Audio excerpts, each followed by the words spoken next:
हरियाणा में विकास के साथ पर्यावरण संरक्षण और गुणवत्ता पर सरकार का खास फोकस है।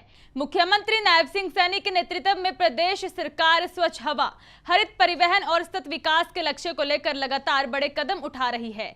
एआई आधारित निगरानी, प्रदूषण नियंत्रण, इलेक्ट्रिक वाहनों के विस्तार से लेकर सरकारी निर्माण कार्यों की गुणवत्ता सुनिश्चित करने तक सरकार आधुनिक तकनीक और सख्त मॉनिटरिंग के साथ आगे बढ़ रही है। मुख्यमंत्री नायब सिंह सैनी ने साफ किया है कि हर परियोजना तय समय पर पूरी हो और जनता के धन का इस्तेमाल पूरी गुणवत्ता और पारदर्शिता के साथ पूरा हो। लक्ष्य है स्वच्छ, हरित और भविष्य के लिए तैयार हरियाणा के निर्माण का। आइए देखते हैं एक खास रिपोर्ट।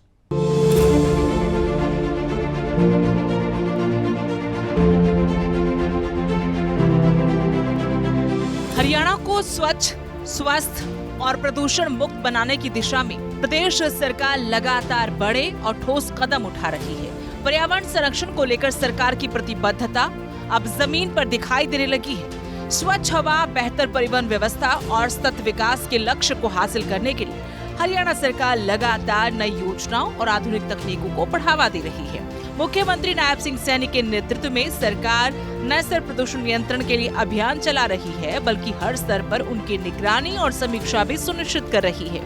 यही वजह है कि प्रदेश में पर्यावरण सुधार को लेकर एक नई सोच और नई कार्य योजना के साथ काम आगे बढ़ रहा है।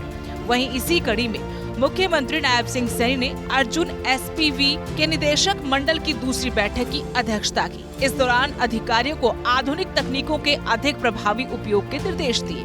बैठक में Haryana clean air project for sustainable development के तहत साल 2026-27 की वार्षिक कार्य योजना की समीक्षा की गई। मुख्यमंत्री सैनी ने कहा कि बेहतर पर्यावरण के लक्ष्य को समयबद्ध तरीके से हासिल किया जाए। सभी परियोजनाओं को तय समय सीमा के भीतर पूरा करने के निर्देश दिए। अधिकारियों को स्क्रैप वाहनों के ऑनलाइन पंजीकरण और वैज्ञानिक निस्तारण के निर्देश दिए। सीएम सैनी ने एक समर्पित पोर्टल विकसित करने के भी निर्देश दिए। राज्य भर में ईवी चार्जिंग स्टेशनों की स्थापना में तेजी लाने पर जोर दिया गया। इलेक्ट्रिक बस सेवाओं का विस्तार करने पर भी दिया गया जोर। वायु गुणवत्ता प्रबंधन, पराली प्रबंधन और एआई आधारित निगरानी प्रणाली से जुड़े कार्यों की समीक्षा की गई। सभी परियोजनाओं को निर्धारित समय सीमा के भीतर पूरा करें। सरकार का लक्ष्य प्रत्येक परियोजना का समयबद्ध क्रियान्वयन सुनिश्चित करना है। स्वच्छ, हरित और भविष्य के लिए तैयार हरियाणा का निर्माण करना है। वहीं मुख्यमंत्री नायब सिंह सैनी ने क्वालिटी एश्योरेंस अथॉरिटी द्वारा सरकारी निर्माण कार्यों की गुणवत्ता और कई विभागों में किए जा रहे तकनीकी ऑडिट की समीक्षा की। कई निर्माण परियोजनाओं के तकनीकी ऑडिट की रिपोर्ट भी प्रस्तुत की गई। फोटो और अन्य तकनीकी साक्ष्यों के माध्यम से जानकारी दी गई। योजना, काम की गुणवत्ता, तय मानकों के पालन और अन्य कमियों की जानकारी दी गई।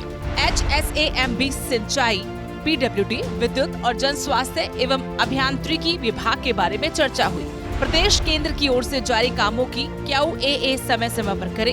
प्रदेश सरकार सरकारी निर्माण कार्यों की गुणवत्ता को नई ऊंचाई पर ले जाने के लिए काम कर रही है। सीएम ने सभी विभागों को बेहतर कार्यप्रणाली अपनाने और जवाबदेही के निर्देश दिए। जनता के धन का हर रुपया टिकाऊ, गुणवत्तापूर्ण और जनहित के कार्यों पर खर्च हो।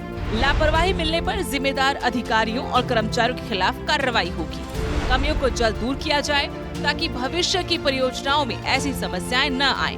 बैठक में पिछली समीक्षा बैठक में लिए गए फैसलों की प्रगति की भी समीक्षा की गई। क्वालिटी एश्योरेंस अथॉरिटी सभी निर्देशों के पालन की लगातार निगरानी कर रही है। हरियाणा सरकार का फोकस अब सिर्फ विकास की रफ्तार बढ़ाने तक सीमित नहीं है, बल्कि विकास को पर्यावरण अनुकूल, टिकाऊ और गुणवत्तापूर्ण बनाने पर भी है। मुख्यमंत्री नायब सिंह सैनी के नेतृत्व में प्रदेश सरकार एक ऐसे हरियाणा के निर्माण की दिशा में आगे बढ़ रही है, जहां स्वच्छ हवा, हरित परिवहन और मजबूत बुनियादी ढांचा विकास की पहचान बने। एक तरफ सरकार आधुनिक तकनीकों और नई कार्य योजनाओं के जरिए प्रदूषण नियंत्रण पर जोर दे रही है, तो दूसरी तरफ सरकारी परियोजनाओं की गुणवत्ता सुनिश्चित करने के लिए सख्त निगरानी व्यवस्था भी लागू कर रही है। सरकार का लक्ष्य साफ है कि जनता के धन का इस्तेमाल पूरी पारदर्शिता और गुणवत्ता के साथ हो। हर परियोजना का तय समय पर पूरा होना और हरियाणा आने वाले समय में स्वच्छ, हरित और भविष्य के लिए तैयार प्रदेश के रूप में अपनी अलग पहचान बनाए। Bureau report, living India news.